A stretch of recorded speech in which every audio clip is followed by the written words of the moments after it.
Chapter 2, Lesson 2, Why Teach Financial Literacy? It's not how much money you make, it's how much money you keep. In 1990, Mike took over his father's empire and is, in fact, doing a better job than his dad did. We see each other once or twice a year on the golf course. He and his wife are wealthier than you could imagine. Rich Dad's empire is in great hands. And Mike is now grooming his son to take his place as his dad had groomed us. In 1994, I retired at the age of 47 and my wife Kim was 37.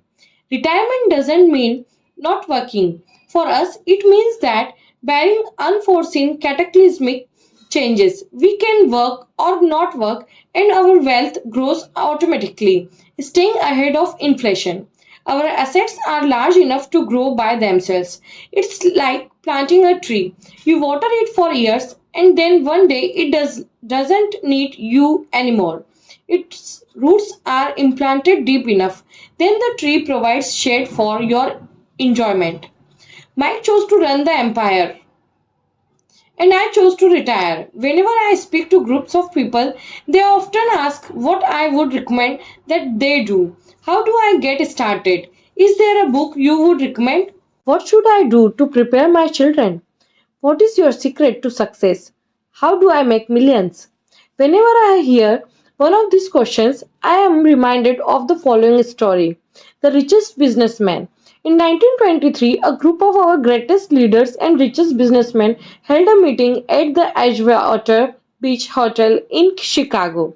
Among them were Charles Schwab, head of the largest independent steel company, Samuel Insull, president of the world's largest utility, Howard Hobson, head of the largest gas company, Ivar Kruger, president of International Match Company, one of the world's largest companies at that time, Leon Fraser, president of the Bank of International Settlements, Richard Whitney, president of the New York Stock Exchange, Arthur Cotton, and Jesse Livermore, two of the biggest stock speculators, and Albert Ford, a member of President Harding's cabinet. 25 years later, nine of these titans ended their lives as follows.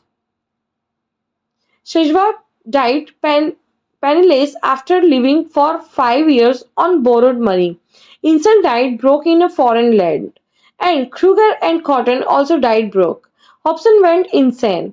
Whitney and Albert Fall were released from prison and Fraser and Livermore committed suicide. I doubt if anyone can say what really happened to these men. If you look at the date 1923, it was just before the 1929 market crash and the Great Depression, which I suspect had a great impact on these men and their lives. The point is this: today we live in times of greater and faster change than these men did. I suspect there will be many booms and busts in the coming years that will parallel the ups and downs these men faced. I'm concerned that too many people are too focused on money and not on their greatest wealth, their education. If people are prepared to be flexible, keep an open mind, and learn, they will grow richer and richer despite tough changes. If they think money will solve problems, they will have a rough ride. Intelligence solves problems and produces money. Money without financial intelligence is money soon gone. Most people fail to realize that in life, it's not how much money you make, it's how much money you keep. We have all heard stories of lottery winners who are poor, then suddenly rich, and then poor again. They win millions yet are soon back where they started. Or stories of professional athletes who are at the age of 24 are earning millions but are sleeping under bridge 10 years later. I remember a story of a young basketball player who a year ago had millions. Today, at just 29, he claims his friend's attorney and accountant took his money and he was forced to work at a car wash for minimum wage. He was fired from the car wash because he refused to take off his championship ring as he was wiping off the cars. His story made national news and he is appealing his termination, claiming hardship and discrimination. He claims that the ring is all the all he has left, and if it was stripped away, he will crumble. I know so many people who became instant millionaires, and while I am glad some people have become richer and richer, I caution them that in the long run, it's not how much money you make, it's how much you keep and how many generations you keep it. So when people ask where do I get started or tell me how to get rich quick, they often are greatly disappointed with my answer. I simply say to them what my rich dad said to me when I was a little kid. If you want to be rich, you need to be financially literate. That idea was drummed into my head every time we were together. As I said, my educated dad stressed the importance of reading books, while my rich dad stressed the need to master financial literacy. If you are going to build the Empire State Building, the first thing you need to do is dig a deep hole and pour a strong foundation. If you are going to build a home in the suburbs, all you need to do is pour a 6-inch slab of concrete. Most people, in their drive to get rich, are trying to build an Empire State Building on a 6-inch slab. Our school system, created in the agrarian age, still believes in homes with no foundation. Dirt floors are still the rage. So kids graduate from schools with virtually no financial foundation. One day, sleepless and deep in debt in Siberia, living the American dream, they decide that the answer to their financial problems is to find a way to get rich quick. Construction on the skyscraper begins. It goes up quickly and soon, instead of the Empire State Building, we have the Leaning Tower of Suburbia.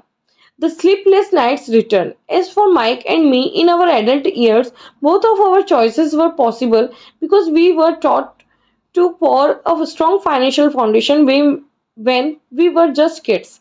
Accounting is possibly the most confusing, boring subject in the world. But if you want to be rich long term, it could be the most important subject. For Rich Dad, the question was how to take a boring and confusing subject and teach it to kids. The answer he found was to make it simple by teaching it in pictures. My Rich Dad poured a strong financial foundation for Mike and me. Since we were just kids, he created a simple way to teach us. For years, he only drew pictures and used few words. Mike and I understood the simple drawings, the jargon, the movement of money, and then in later years, Rich Dad began adding numbers. Today, Mike has gone on to master much more complex and sophisticated accounting analysis because he had to in order to run his empire.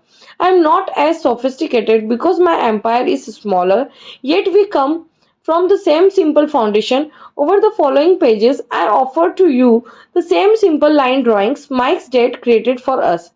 Though basic, those drawings helped guide two little boys in building great sums of wealth on a solid and deep foundation. Rich people acquire assets, the poor and middle class acquire liabilities that they think are assets. Rule 1. You must know the difference between an asset and a liability and buy assets. If you want to be rich, this is all you need to know. It is rule number 1. It is the rule.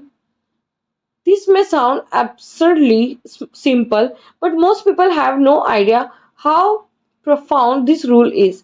Most people struggle financially because they do not know the difference between an asset and a liability.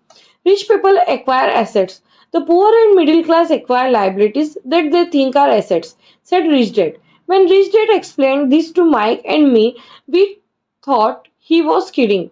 Here we were, nearly teenagers are waiting for the secret to getting rich, and this was his answer. It was so simple that we stopped for a long time to think about it. What is an asset? Asked Mike. Don't worry right now, said Rich Dad. Just let the idea sink in. If you can comprehend the simplicity, your life will have a plan and be financially easy. It is simple, that is why the idea is missed. You mean all we need to know is what an asset is. Acquire them and we will be rich. I asked. Rich Dad nodded his head. It's that simple. If it's that simple, how come everyone is not rich? I asked. Rich Dad smiled because people do not know the difference between an asset and a liability. I remember asking how could adults be so misguided? If it is that simple, if it is that important, why would everyone not want to find out? If it took Rich Dad only a few minutes to explain what assets and liabilities were. As an adult, I have difficulty explaining it to other adults. The simplicity of the idea escapes them because they have been educated differently. They were taught by other educated professionals such as bankers, accountants, real estate agents, financial planners, and so forth. The difficulty comes in asking the adults to unlearn or become children again. An intelligent adult often feels it is demeaning to pay attention to simplistic definitions. Rich Dad believed in the KISS principle, keep it simple, stupid, or keep it super simple. So he kept it simple for us, and that made our financial foundation strong. So, what causes the confusion? How could something so simple be so screwed up? Why would someone buy an asset that was really a liability? The answer is found in basic education. We focus on the word literacy and not financial literacy. What defines something to be an asset or a liability are not words. In fact, if you really want to be confused, look up the words asset and liability in the dictionary. I know the definition may sound good to a trained accountant, but for the average person, it makes no sense. But we adults are often too proud to admit that something does not make sense. An asset puts money in my pocket, a liability takes money out of my pocket. To us, young boys, Rich Dad said, what defines an asset are not words but numbers. And if you can't read the numbers, you can't tell an asset from a hole in the ground. In accounting, Rich Dad would say, it's not the numbers, but what the numbers are telling you, it's just like words. It's not the words, but the story the words are telling you. If you want to be rich, you have got to read and understand numbers. If I heard that once, I heard it 1,000 times from my rich dad. And I also heard the rich acquire assets, the poor and middle class acquire liabilities. Here is how to tell the difference between an asset and a liability. Most accountants and financial professionals do not agree with the definitions. But these simple drawings were the start of a strong financial foundations for two young boys.